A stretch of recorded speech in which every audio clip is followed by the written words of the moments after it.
ho sentito un'esplosione e dopo poco fiamme. Ha avuto paura? Per loro sì.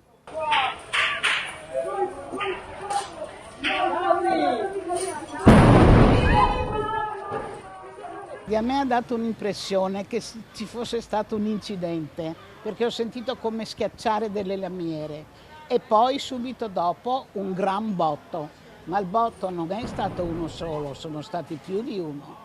E poi sono arrivati i pompieri e anche quando erano quei pompieri ci sono stati diversi botti. Sconvolgente.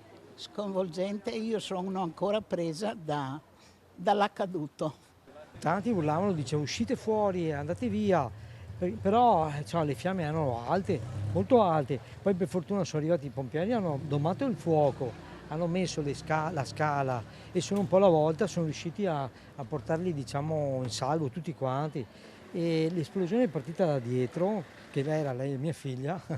Beh, è venuta a chiamarmi di corsa, papà, guarda che è successo, si stava prendendo fuoco, ma il fuoco era leggermente, era neanche un metro. Nel giro di un minuto si è propagato, una seconda esplosione e poi è iniziato. In 3-4 minuti è arrivato proprio, 5 minuti era proprio preso il fuoco tutto qua.